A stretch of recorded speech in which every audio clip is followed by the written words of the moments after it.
ప్రియమైన దేవుని బిడ్డలారా, తండ్రి అయిన దేవుని నుండి తండ్రి యొక్క కుమారుడగు యేసుక్రీస్తు నుండి మీకు శుభములు.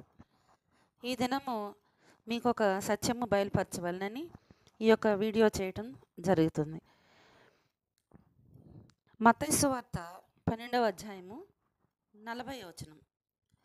యోన 3 రాత్రింబగళ్ళు తిమంగలం కడుపులో ఎలాగుండెనో అలాగూ మనుష్య కుమారుడు 3 రాత్రింబగళ్ళు భూగర్భంలో ఉండును. ఈ మాట ప్రభు అయినటువంటి యేసుక్రీస్తు శాస్త్రులతో ఒక సూచక్రియ అడిగినప్పుడు చెప్పడం అనేటువంటిది జరిగింది. అలాగే ప్రభు అయినటువంటి యేసుక్రీస్తు వారు ఆయన శిలువ మరణం పొంది 3 రాత్రింబగళ్ళు భూగర్భంలో ఉండి మూడవ నాడు ఆయన పునరుత్థానుడైనట్టుగా పరిశుద్ధ గ్రంథం మనకు బయలుపరుస్తుంది. అలాగే లూకాసు వార్త 23వ అధ్యాయము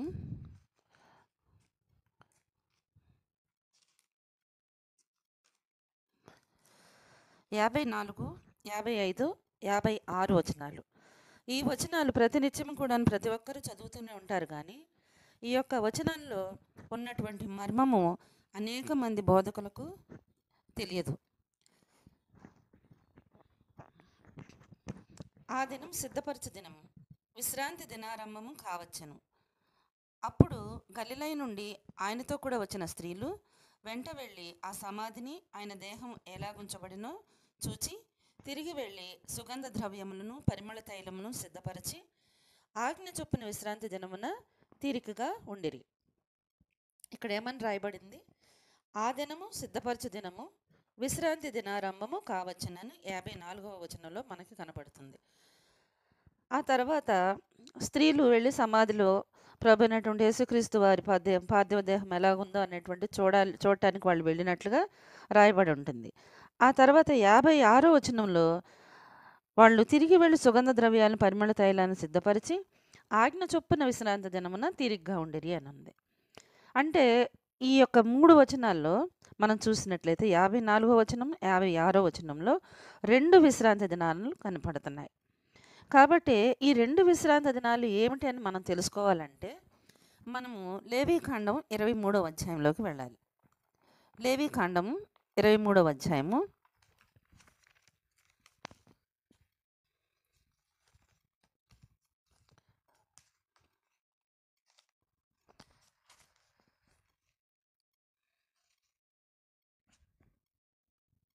4వ వచనం నుంచి మనం చూసినట్లయితే ఈ అధ్యాయంలో ఇవి యెహోవా నియామక కాలములు అని రాయబడి ఉంటుంది. అంటే తండ్రైన దేవుడు నియమించినటువంటి కాలాలు లేదా సీజన్స్ అనొచ్చు, సమయాలు అనొచ్చు. నియమించిన కాలములను బట్టి, ఆయన నియమించినటువంటి ఈ కాలాలని బట్టి మీరు చాటింపవలసిన పరిశుద్ధ సంఘపు దినములు ఇవి అని ఈ యొక్క 4వ వచనంలో రాయబడింది.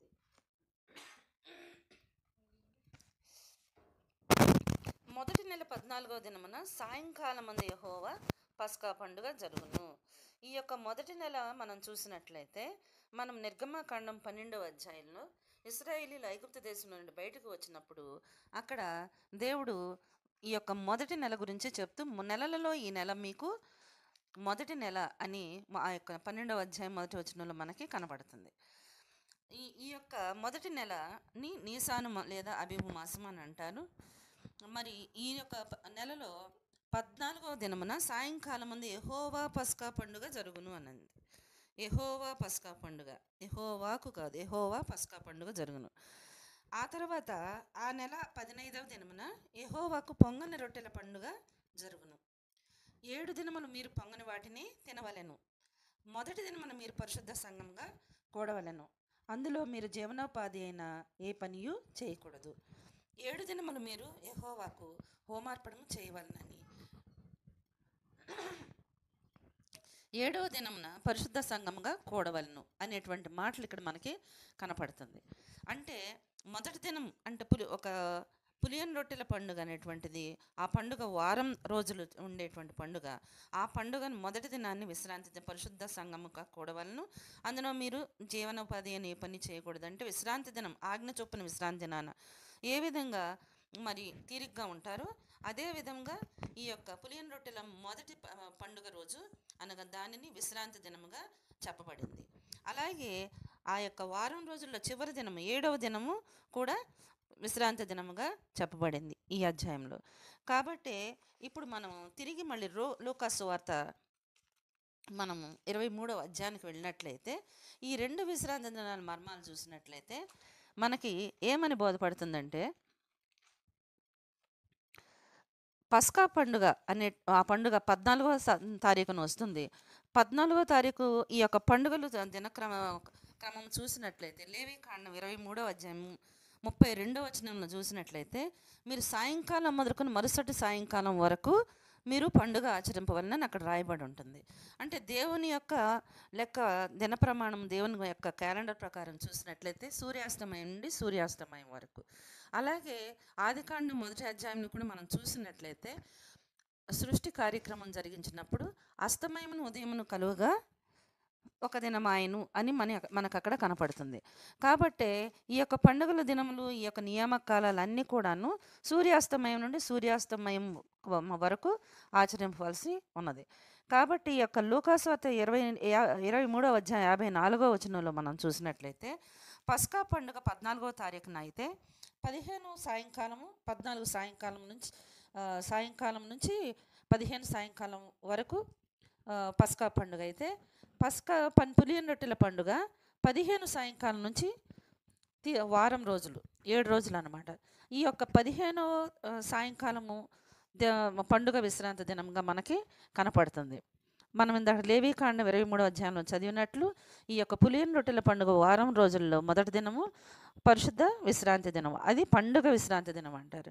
కాబట్టి ఆ విశ్రాంతి దినము ఇక్కడ ప్రారంభము కావచ్చును అనేటువంటిది 54వ వచనంలో మనకి కనపడుతుంది. ఆ దినము సిద్ధపరచు దినము. ఏ దినము సిద్ధపరచు దినము? ఈ యొక్క పులియని రొట్టెల పండుగ విశ్రాంతి దినానికి ముందు వచ్చినటువంటి పస్కా పండుగ దినమే సిద్ధపరచు దినము. అన్నీ కూడాను వాళ్ళు సిద్ధపరచుకొని ఈ యొక్క పండుగ విశ్రాంతి దినంలో వాళ్ళు తీరికగా ఉన్నారు.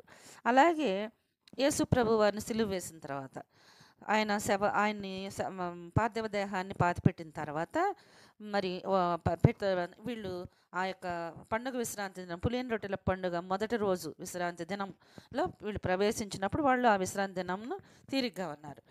ఆ తర్వాత ఈ స్త్రీలు వీళ్ళందరూ కూడాను సుగంధ ద్రవ్యాలు సిద్ధపరచుకుంటారు. సుగంధ ద్రవ్యాలు ఏ రోజు? ఇక్కడ మనం 56వ వచనంలో చూస్తే దేవుని పదాజ్ఞల్లో ఒక ఆజ్ఞ అయినటువంటి 4వ నిర్గమకాండం 20వ అధ్యాయము 17వ వచనంలో ఉన్నటువంటి విశ్రాంతి ఆజ్ఞ ఆ ఆజ్ఞ చొప్పున వచ్చినటువంటి విశ్రాంతి దినాన్ని వాళ్ళు తీరిగ్గా ఉన్నారన్నది. ఈ విశ్రాంతి దినానికి ముందు రోజు సిద్ధపరచు దినం. కాబట్టి స్త్రీలు ఏం చేస్తారు? స్త్రీలు వాళ్ళందరూ కూడాను సుగంధ ద్రవ్యాలు అవన్నీ సిద్ధం చేసుకుని ప్రభు అయినటువంటి యేసుక్రీస్తు వారి దేహాన్ని చూడాలని చెప్పి వాళ్ళు తీరిగ్గా ఉన్నారు. ఇప్పుడు మనము ఈ యొక్క ఆజ్ఞ చొప్పున విశ్రాంతి దినం ఏ రోజు? 7వ రోజు అంటే ఇది శనివారం వస్తుంది. శనివారం ఆజ్ఞ చొప్పున విశ్రాంతి దినం. శనివారానికి ఆజ్ఞ చొప్పున విశ్రాంతి దినానికి ముందు రోజు సిద్ధపరచు దినం, అది శుక్రవారం. శుక్రవారానికి ముందు రోజు పులియని రొట్టెల పండుగ విశ్రాంతి దినం, అది పండుగ విశ్రాంతి దినం ఆరంభం కావచ్చును అనేటువంటి 54వ వచనంలో ఉన్నటువంటి ఆ పండుగ విశ్రాంతి దినం. ఆ పండుగ విశ్రాంతి దినానికి ముందు రోజు బుధవారం పస్కా పండుగ, ఆ పండుగ దినంలోనే సిద్ధపరచుకోవటం అనేటువంటి జరుగుతుంది. కాబట్టి ఇక్కడ 4 దినముల చరిత్ర మరి ఈ వచనాల్లో దాగి ఉంది. అంటే ఆజ్ఞ చొప్పున విశ్రాంతి దినము, దాని ముందు రోజు అయినటువంటి 7వ రోజు అయినటువంటి శనివారము, దాని ముందు రోజు అయినటువంటి శుక్రవారము, దాని ముందు రోజు అయినటువంటి గురువారం పండుగ విశ్రాంతి దినము, దాని ముందు రోజు పస్కా పండుగ రోజు అయినటువంటి సిద్ధపరచు దినము. ఈ 4 రోజుల చరిత్రను బట్టి మనం వెనక నుంచి చూసినట్లయితే సూర్యాస్తమయం నుండి సూర్యాస్తమయం వరకు ప్రభు అయినటువంటి యేసుక్రీస్తు వారు బుధవారమున ఆయన సిలువ వేయబడి ఆయన మరణించినది బుధవారమున, సమాధిలో తొలిచిన రాతి సమాధిలో పెట్టబడింది బుధవారం సాయంకాలమున అనేటువంటిది మనకు బయలుపడుతుంది. ఆ రీతిగా యేసు ప్రభు వారు బుధవారం రాత్రి, అలాగే గురువారం పగలు, గురువారం రాత్రి, శుక్రవారం పగలు, శుక్రవారం రాత్రి, శనివారం పగలు, శనివారం సూర్యాస్తమయానికి జస్ట్ బిఫోర్, అంటే సూర్యాస్తమయం అయితే మరి ఒక దినం ప్రవేశిస్తుంది కనుక 3 రాత్రులు 3 పగళ్ళు ఆయన ముగించుకొని 72 గంటలు భూగర్భంలో ఆయన ఉండి, ఆయన ఆ విశ్రాంతి దినమున ఆయన సూర్యాస్తమయంకు జస్ట్ బిఫోర్ ఆయన పునరుత్డైనట్టుగా మనకి ఇక్కడ ఈ యొక్క వచనాల మర్మాన్ని బట్టి, ఈ యొక్క నియామక కాలాల మర్మాన్ని బట్టి మనకి అర్థమవుతుంది. కాబట్టి ప్రభు అయినటువంటి యేసుక్రీస్తు వారు చనిపోయింది ఎప్పుడు, ఆయన పునరుత్డైనది ఎప్పుడు అనేటువంటిది ఈ 3 వచనాల్లో 4 దినాల చరిత్ర మనకి కనపడుతుంది. కాబట్టే మనం ఈ లెక్కన మరి ఈ యొక్క నియామక కాలాలు, యెహోవా నియామక కాలాలు మరి చూసినట్లయితే ప్రభు అయినటువంటి యేసుక్రీస్తు వారు ఆయన పస్కా పండుగ రోజున ఆయన శిలువ మరణం పొందాడు. ఆయన ఆ కార్యక్రమాన్ని ఆచరించి ఆయన మరి పట్టబడి ఆ యొక్క పస్కా పండుగ దినాన ఆయన దేవుని గొర్రెపిల్లగా ఆయన వధింపబడి ఆయన శిలువ మరణం పొంది 3 గంటలకు ఇంచుమించు మనం మత్తయి సువార్తలో చూసినట్లయితే ఆయన తన ప్రాణాన్ని అప్పగించినట్లుగా మనకి కనపడుతుంది. ఈ 3 గంటల నుంచి సాయంకాలం సూర్యాస్తమయం లోపు ఆ యొక్క దేహాన్ని తీసి పశువుల మీద నుంచి దించి దాన్ని శుద్ధి చేసి మరి తెల్లని వస్త్రంతో చుట్టబడాలంటే 3 గంటల నుంచి 6 గంటల లోపు ఈ కార్యక్రమం అంతా జరిగించాలి. ఎందుకంటే పండుగ విశ్రాంతి దినమైనటువంటి పులియన్ రొట్టెల పండుగ విశ్రాంతి దినం సమీపిస్తుంది. కాబట్టి అరిమతయి యోసేపు అనేటువంటి ఆయన ప్రభు అయినటువంటి యేసుక్రీస్తు వారి దేహాన్ని మరి దించడానికి పర్మిషన్ తీసుకోవడానికి మరి పిలాతు దగ్గరికి వెళ్ళి మళ్ళీ ఆ పర్మిషన్ తీసుకొని తిరిగి మళ్ళీ గొల్గొతాకు వెళ్ళి మళ్ళీ ఆ దేహాన్ని దించడానికి మనుషులను కూడా మాట్లాడుకుని ఉండవచ్చు బహుశా. కనుక ఈ కార్యక్రమం అంతా కూడా ఆయన త్వరగా మరి పూర్తి చేయడానికి దేవుని యొక్క కృపను బట్టి మరి జరిగింది.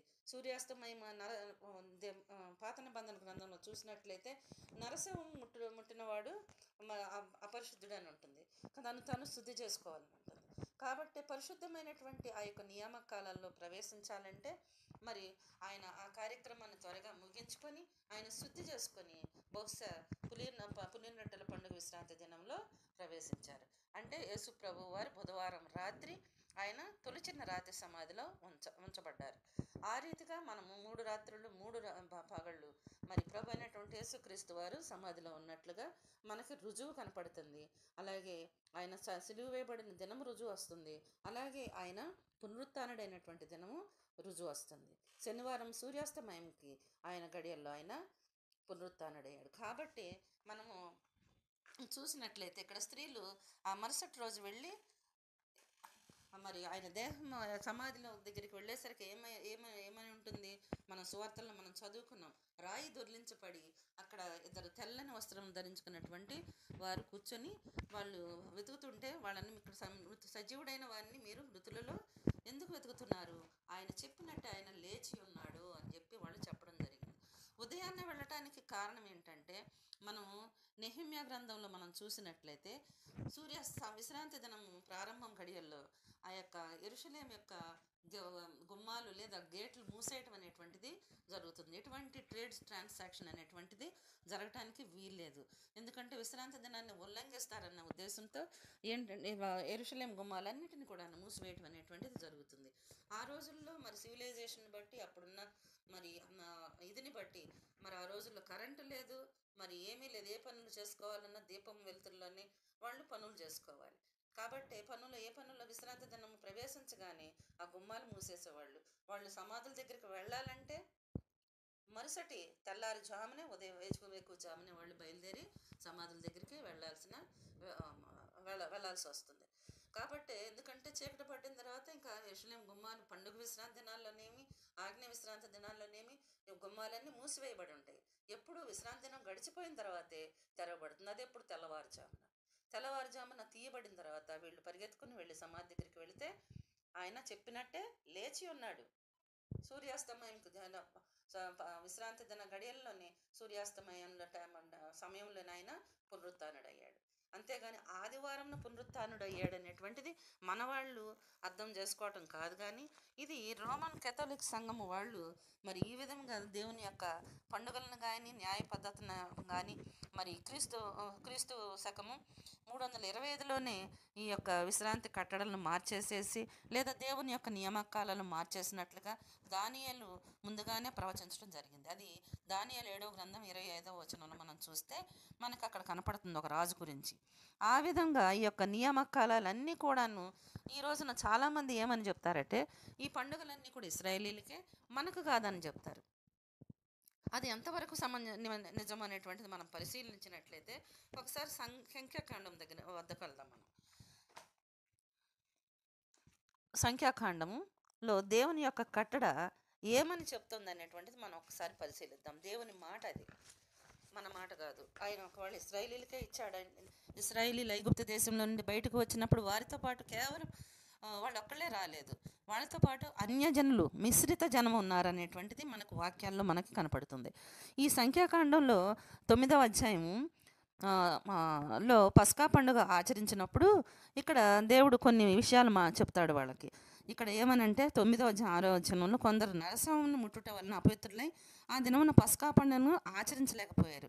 ఇలా పస్కా పండుగ అనేటువంటిది ఆచరించడానికి అవకాశం లేనప్పుడు ఏంటంటే ఆ పండుగను మరుసటి నెల వచ్చేటువంటి అదే తారీఖున ఆ పండుగను ఆచరించడానికి మరి దేవుడు ఒక వెసులుబాటుగా కల్పించినట్టుగా ఇక్కడ మనకు కనపడుతుంది ఈ అధ్యాయంలో.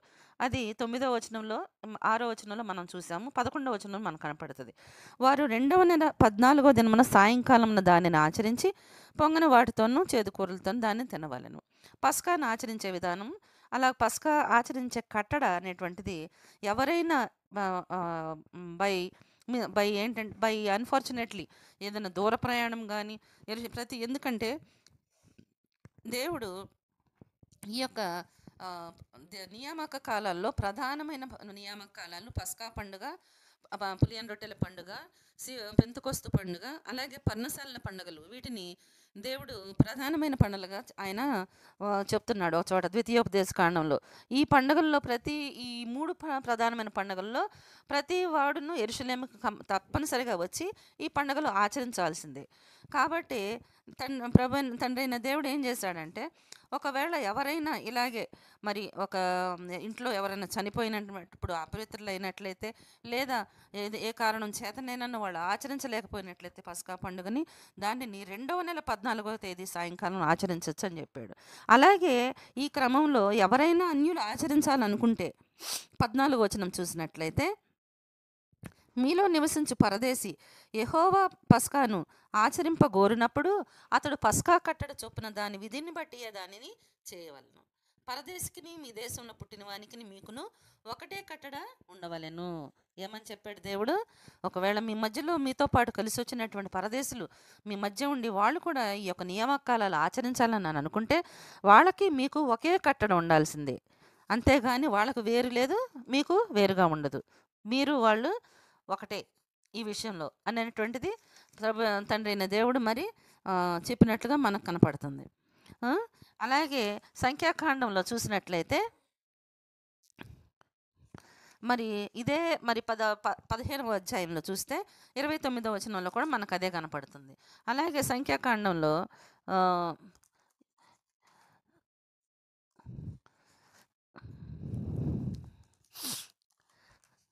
అన్యులైన వారికి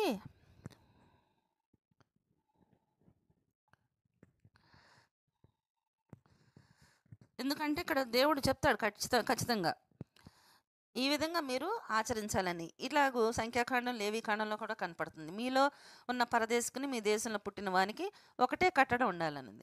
అయితే మనం క్రొత్త నిబంధన కాలంలో ప్రభు అయినటువంటి యేసుక్రీస్తు పస్కా పండుగ ఆచరించినట్టు మనకు కనపడుతుంది.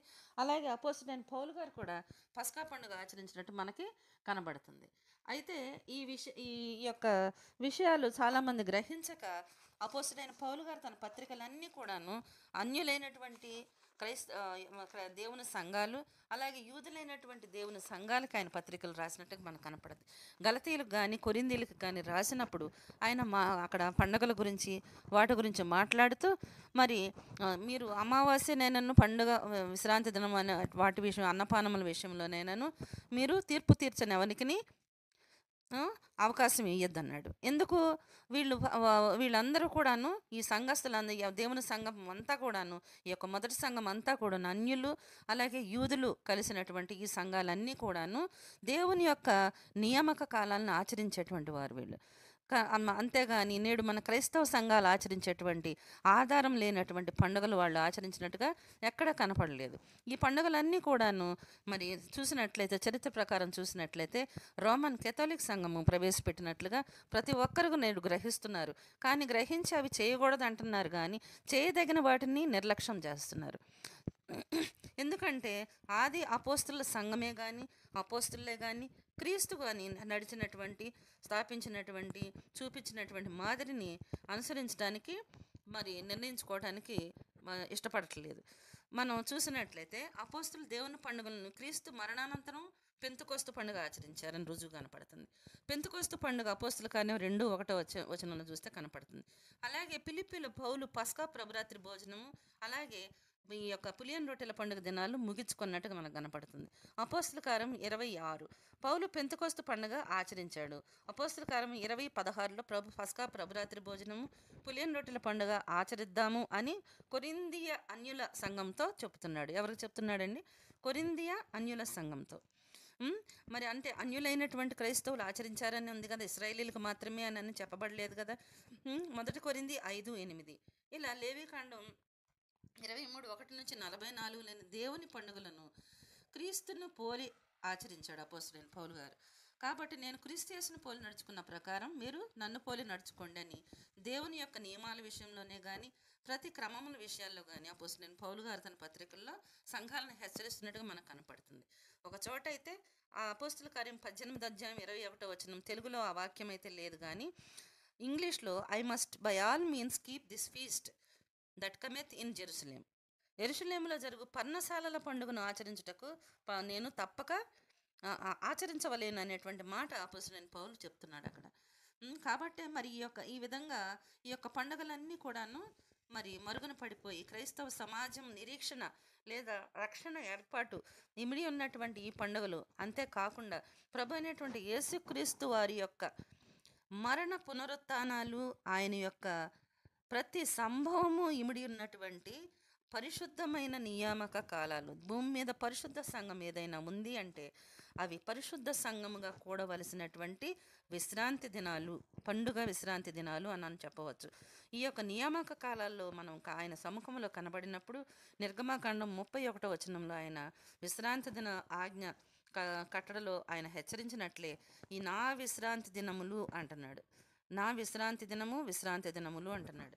కాబట్టి ఇవన్నీ ఆచరించాలనేటువంటిది మనకి మరి బోధపడుతుంది. కాబట్టి ఆది అపోస్తలులు అలాగే ఆది సంఘము ఈ యొక్క క్రమాలని ఆచరించారు. కాబట్టి క్రైస్తవ సంఘము తప్పనిసరిగా దేవుని యొక్క నియామక కాలాలు ఆచరించాలనేటువంటిది మనకి బోధపడుతుంది.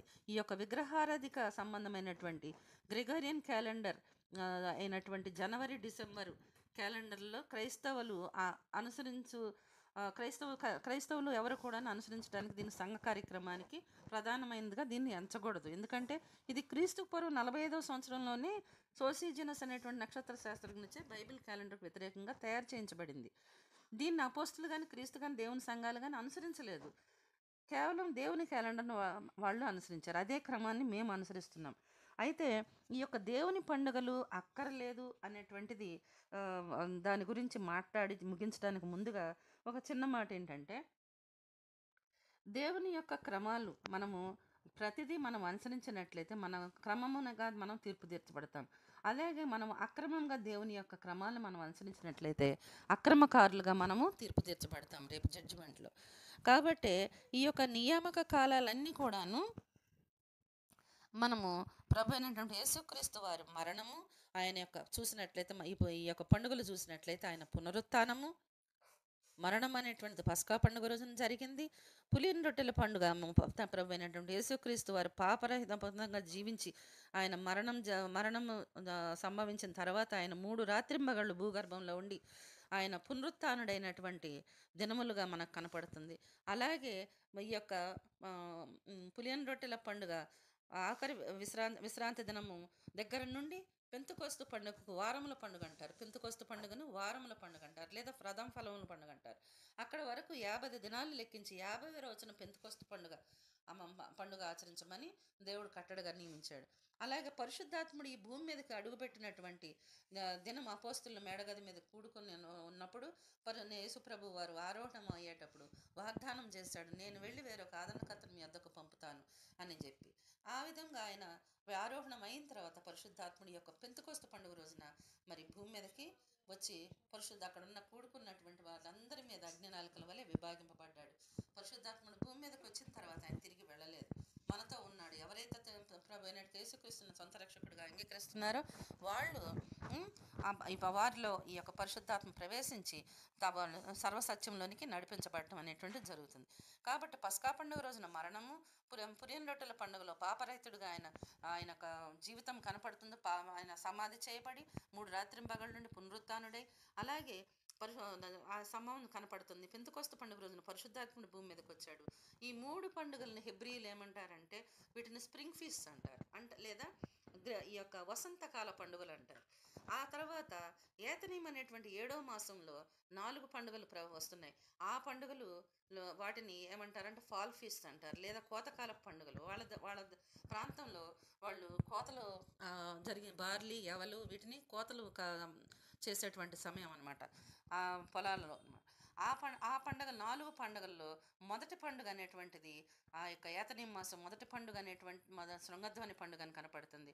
ఇది ప్రభు అయినటువంటి యేసుక్రీస్తు వారి మధ్యాకాశ మండలానికి వచ్చి ఆయన కడబోరం మ్రోగించగానే మృతులు అక్షయులుగా లేపబడతారు. ఆయన రహస్యంగా వస్తానన్నాడు, నేను దొంగ వల్లే వస్తానన్నాడు.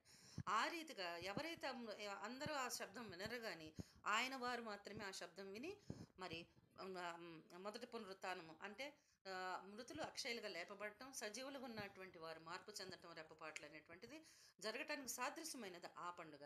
అలాగే అక్కడి నుంచి 10 రోజులు పాపం నిమిత్తం ప్రాయశ్చిత్తార్థ దిన పండుగ అనేటువంటిది ఒకటి వస్తుంది. ఆ తర్వాత 15వ తారీఖున పర్ణశాలల పండుగ అనేది వస్తుంది. ఈ పర్ణశాలల పండుగ దినమనే ప్రభు అయినటువంటి యేసుక్రీస్తు వారు మొదటి రాకడ అనేటువంటి సంభవించిందని బైబిల్ చెప్తోంది, రుజువులు కూడా చూపిస్తోంది.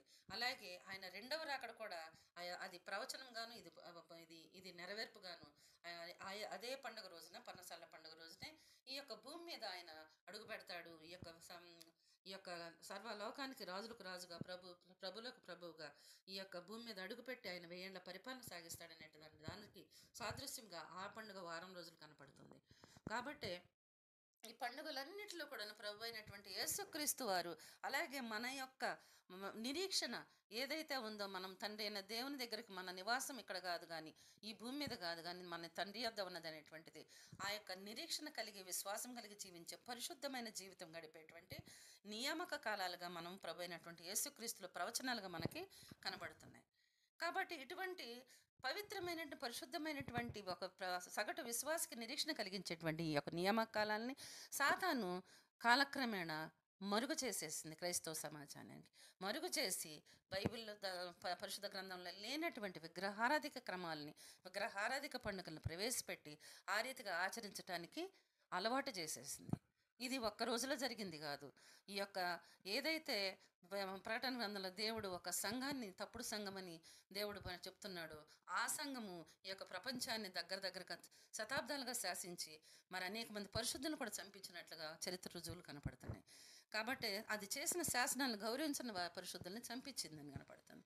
కాబట్టి ఈ మార్పులన్నీ కూడా క్రీస్తు శకం 320 నుంచి మొదలు ప్రారంభమై 325కి శాసనాలుగా బయలుపడి క్రమక్రమంగా ఒక్కొక్క క్రమము అనేటువంటిది వారి సంఘ క్రమాలు అనేటువంటి క్రైస్తవ సమాజంలోకి ప్రవేశపెట్టబడ్డాయి. కాబట్టి ఈ యొక్క గుడ్ ఫ్రైడే రేపు ఈస్టర్ అనేటువంటి 2 పండుగలు మరి క్రైస్తవ సమాజం అనుసరిస్తుండగా ఈ పండుగలు అబద్ధ పండుగలు అనేటువంటిది రుజువు పడుతున్నాయి. ఏ విధంగానంటే ప్రభు అయిన యేసుక్రీస్తు వారు గుడ్ ఫ్రైడే రోజు చనిపోయాడని రోమన్ కేథలిక్ సంఘం పరిచయం చేసింది. గుడ్ ఫ్రైడే రోజు ఆయన చనిపోతాడు, చనిపోయిన తర్వాత ఆయన సమాధిలో పెట్టబడతాడు. ఆ తర్వాత ఆదివారం తెల్లవారిన వాళ్ళ లెక్క ప్రకారం ఆయన పునరుత్థానుడయ్యాడు. అది ప్రభుదినమని పరిచయం చేయడం జరిగింది. ప్రభుదినం 2 రాత్రులు 1 పగల వస్తుంది. క్రీస్తుని అబద్ధికునిగా చేసినట్లేగా బోధకులైనటువంటి వారు ఆలోచించి ఈ యొక్క మోసాన్ని గ్రహించి మరి సరిచేసుకొని వారి వారి సంఘాలకు వచ్చేటువంటి గొర్రెలను సరైన క్రమంలో మరి నడపవలసిన బాధ్యత ఉంది కదా. కానీ ప్రశ్నించేవారు లేరు, తెలుసుకోవడానికి ప్రయత్నించేవారు లేరు, ప్రయత్నించడానికి తెలియచెప్పినా కూడా వినేవారు కూడా నేడు లేరు. అయితే రేపటి రోజున తీర్పులో నిలబడటం అనేటువంటిది జరుగుతుందని ప్రతి ఒక్కరూ గ్రహించాల్సిన అవసరం ఉంది. ఎందుకంటే యేసుప్రభు మత్తయి సువార్తలో చెప్తున్నాడు, ప్రభువా అని పిలిచి ప్రతివాడని పరలోక రాజ్యం చేరడు, కానీ నా తండ్రి చిత్త ప్రకారం చేయవాడే పరలోక రాజ్యం చేరదు. ఆయన తండ్రి చిత్తం ఏంటి? ఆయన ఆజ్ఞలు అనుసరించడం, ఆయన కుమారుని యందు విశ్వసించటం అని ప్రకటన గ్రంథం 14:12 స్పష్టంగా కనపడుతుంది. దేవుని ఆజ్ఞలు అనుసరిస్తూ క్రీస్తు యేసునందు విశ్వసించు వారు మాత్రమే పరిశుద్ధులు, వారి ఓర్పు ఇందులో కనపడుతుంది అని కనపడుతుంది. కాబట్టి అక్రమకారులుగా తీర్పులో నిలబడి అక్రమకారులుగా తీర్పు పడటం అవసరమా? కాబట్టి లేదా మన మార్గాన్ని సరిదిద్దుకొని నిత్యజీవ మార్గంలో సత్యము నెరిగిన వారమై మరి దేవుని యొక్క నియామకాలను అనుసరిస్తూ పరిశుద్ధులముగాను దేవుని ఆజ్ఞలు అనుసరిస్తూ ఆయన ప్రియకుమారుని విశ్వసించేటువంటి పరిశుద్ధుల గుంపుతో కలిసి మనం ప్రయాణం చేయటం అవసరమా అనేటువంటిది ప్రతి క్రైస్తవుడు లేదా బోధకుడు కూడా నిర్ణయించుకోవాల్సిన గడియల్లో మనం ఉన్నాం. సమయం అయిపోయింది అని ప్రపంచమంతా చెప్పుకుంటున్నారు. కానీ ఈ యొక్క సత్యాలను ఎరగకుండానే మరి తీర్పులోకి వెళ్ళే పరిస్థితి కనపడుతుంది. వాళ్ళు ఏమంటున్నారు? అది మన ప్రభా, నీ నామమునే మేము సమస్తమును చేశాం అంటున్నారు వాళ్ళు. నీ నామమునే మేము దెయ్యాలను వెళ్ళగొట్టాము, నీ నామమునే మేము స్వస్థతలు చేసామంట. కానీ ఆయన ఏమంటున్నాడు? అక్రమం చేయవారులారా నా యుద్ధ నుండి పొండని నేను సెలవిచ్చదును అని అన్నాడు. అక్రమం అంటే ఇంగ్లీష్లో ఇనిక్విటీ అని ఉంది. ఇనిక్విటీ అంటే లాలెస్నెస్ అంటున్నాడు ఆయన. దేవుడు నియమించినటువంటి యెహోవా నియామక కాలాలు నావి కాదు, పొలానా వారి కాదు, ఇంకా అపోస్తులైన పౌలు గారి కాదు, పేతురు గారి కాదు. తండ్రి అయిన దేవుడు నిర్ణయించినటువంటి నియామక కాలాలు అవి ఇశ్రాయేలీలకు మాత్రమే కాదు. ప్రభు అయినటువంటి యేసుక్రీస్తు వారి రక్తంలో కడుగుబడినటువంటి ప్రతి వారికి కూడాను అవి ఆచరించడానికి బద్దులై ఉన్నారు. మనకు రుజువులు కనపడుతున్నాయి. అపోస్తులు ఆచరించారు, క్రీస్తు ఆచరించాడు, ఆది అపోస్తుల సంఘాలు ఆచరించారు. మన అడుగుజాడలను వాళ్ళని వెంబడిస్తూ మనం ముందుకు వెళ్ళాలి. ఆ పండుగలు క్రీస్తులు ప్రవచనాలు, క్రీస్తు యొక్క ప్రతి సంభవం ఆ పండుగల్లో జరిగింది. మన రక్షణ ఏర్పాటు కూడా దేవుడు నిర్ణయించింది ఆ పండుగల్లో నేను కనపడుతుంది. కాబట్టి మరి అనేకులు ఏమంటున్నారంటే ఇశ్రాయేలీలకు కాదు, మనకు మాత్రమే, మనకు కాదు, ఇవి ఇశ్రాయేలీలకే అంటున్నారు. అంటే దాని అర్థం మనము క్రీస్తులో కడగబడిన వారం గలతీయులకు రాసిన పత్రికలో ఏమని చెప్తున్నాడు పౌలు గారు? మీరు అబ్రహాము సంతానమును, అబ్రహాము వారసీకులు అంటున్నాడు అన్యులమైన మనల్ని. కాబట్టి మనము సమాన వారసత్వం కలిగిన వారం అంటున్నాడు గలతీయులకు రాసిన పత్రికలో. సమాన వారసత్వం అంటే వారి శరీర సంబంధంగా వారు వారసీకులైతే మన క్రీస్తు ద్వారా, మన ప్రభు అయినటువంటి యేసుక్రీస్తు వారి రక్తం ద్వారా విమోచింపబడిన వారు ఆత్మీయ ఇశ్రాయేలు అని పిలువబడుతున్నాం.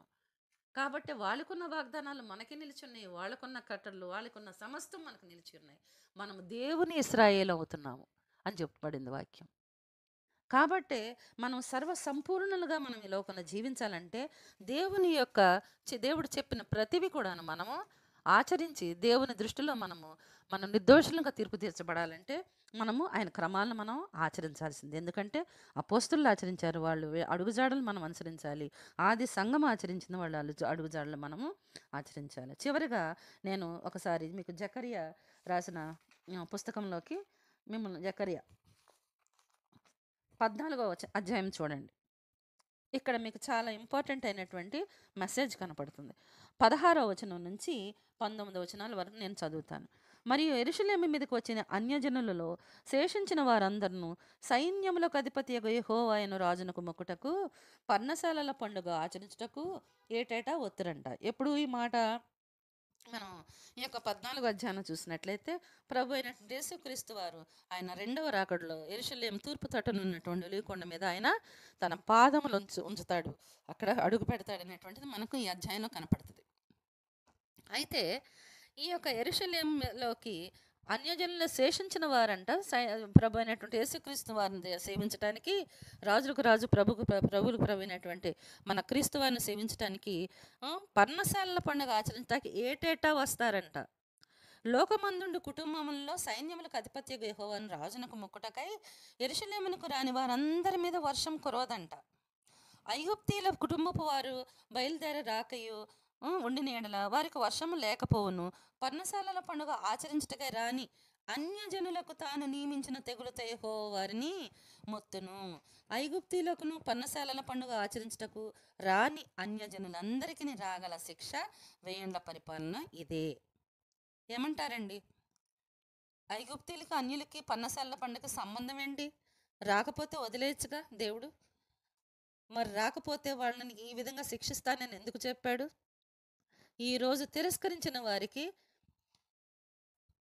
గతి అది. కానీ ఇప్పుడు తిరస్కరించిన వాళ్ళు పర్లేదులే వెయ్యేళ్ళ పరిపాలన చూసుకోవచ్చు అని అనుకుంటున్నారు. మధ్యలో చాలా ఉంది. ఆ చాలా ఏంటంటే అబద్ధ ప్రవక్త పరిపాలన కాలం ఉంది, మహాశ్రమలు ఉన్నాయి, ఆ తర్వాత దేవుని ఉగ్రత ఉందని ప్రకటన గ్రంథం 8వ అధ్యాయంలో కుమ్మరించబడుతుందని అని చెప్పబడింది. దేవుని ఉగ్రత ఏ విధంగా కుమ్మరించబడుతుంది అనేటువంటిది ఆ అధ్యాయంలో రాయబడింది. ఆ ఉగ్రత ఎవరి కోసమని దేవుడు నిర్ణయించాడని రాయబడింది? అవిధేయులైన వారి మీదకి. లోకమంతటి మీద నుండి రాబోయే శ్రమల్లో నుండి నేను నిన్ను తప్పిస్తానని ప్రకటన గ్రంథం 2వ అధ్యాయంలో ఆయన చెప్తున్నాడు. కాబట్టే అవిధేయులైన వారికి మీద నిర్ణయించినటువంటి ఉగ్రత, అలాగే అందరూ అంతటా మారు మనసు పొందవలనని, మా క్రీస్తు యేసునందు విశ్వసించవలననే కానీ దేవుని ఉగ్రతల్లో పాలు పంపులు పుచ్చుకోవాలని దేవుని చిత్తం కాదు. కాబట్టే ఈ యొక్క పరిశుద్ధులందరూ ఎత్తబడిన తర్వాత ప్రభు అయినటువంటి యేసుక్రీస్తు వారి మధ్యాకాశ మండలానికి వచ్చిన తర్వాత అక్కడి నుంచి the next day, immediately from the next day starts దేవుని ఉగ్రత. అబద్ధ ప్రవక్త కాలంలో ఆ యొక్క అబద్ధ ప్రవక్త పరిపాలన చూడబడకుండా మరి పరిశుద్ధులైనటువంటి వారందరినీ యేసుక్రీస్తు వారు ఆయన వాగ్దానం చేసినట్లు తీసుకెళ్ళిపోవటం అనేటువంటిది జరుగుతుంది.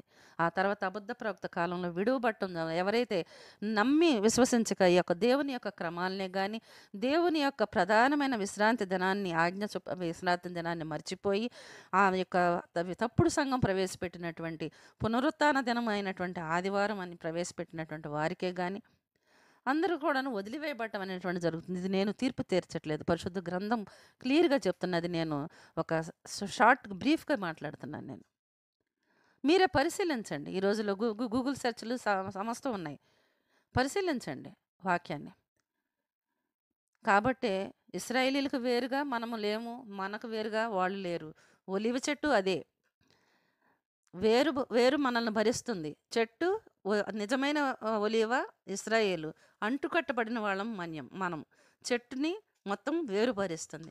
కాబట్టి మనము లేకుండా వాళ్ళు సంపూర్ణులు కారు. కాబట్టి వాళ్ళు ఇశ్రాయేలు అయితే శరీర సంబంధంగా మనము ఆత్మీయ ఇశ్రాయేలుగా అంటుకట్టబడ్డాం క్రీస్తులో. కాబట్టి ఆలోచించుకోండి ప్రియులారా, దేవుని యొక్క క్రమాలను అనుసరించండి. క్రమాలను అనుసరించి ఆయన పరిశుద్ధ నియామకాలను అనుసరించి పరిశుద్ధ సంఘాలుగా తీర్చబడి పరిశుద్ధులుగా తీర్చబడి నా యొక్క నిత్యజీవ మార్గంలో నిత్యజీవ వారసులుగా ఉండటానికి నిర్ణయించుకోండి. అంతేగాని మా బోధకులు చెప్పారు లేదా అని వాక్యానికి అలాగే వితండవాదంగా ఆలోచించటం కానీ, వాక్యం రుజువు కనపడినా కూడాను దాన్ని తిరస్కరించడం కానీ చేస్తే తీర్పులో నిలబడటం అనేటువంటిది తథ్యం. కాబట్టి సమస్తమును పరిశీలించి మేలైన దానిని చేపట్టమనుంది. కాబట్టి మేము ఈ యొక్క సత్యం అనేటువంటిది నా తండ్రి గారు చేశారు 40 సంవత్సరాలు. ఆయన చేసిన బోధ సామాన్యులకు కాదు, బోధకులకే చేశారు. బోధకులు వారి మార్గాన్ని సరిదిద్దుకున్నట్లయితే ఆ యొక్క వచ్చే గొర్రెలు అనేటువంటి వారు నిత్యజీవ మార్గంలో సరిగా ప్రవేశిస్తారనేటువంటిది ఆయన యొక్క నమ్మిక. కనుక ఆయన అనేక మంది బోధకులతో మాట్లాడి పరిచర్య చేసి ఆయన తన కాలాన్ని ముగించుకున్నారు. ఆయన చేసినటువంటి పనిని నేను తిరిగి దేవుని ప్రేరేపణ చొప్పున నేను ఒక్కొక్క వీడియో అనేటువంటిది నేను చేయడం జరుగుతుంది. ప్రతి ఒక్కరు గుర్తిస్తున్నారు సమయం అయిపోయిందని. కానీ ప్రతి వారు కట్టబడినటువంటి ప్రభు అయినటువంటి యేసుక్రీస్తు వారు కానీ అపోస్తులు గారు వాళ్ళు కానీ కట్టిన పునాది మీద ఉన్నారా లేదా పరీక్షించుకోవాల్సిన దినాల్లో ఉన్నాం మనం. ప్రతివాడు తనకిష్టమైన త్రోవకు తొలగినో అని వాక్యం ఉంది. ఏషియా ప్రవక్త చెప్తున్నాడు తన సొంత త్రోవకు, ఇష్టమైన త్రోవకు.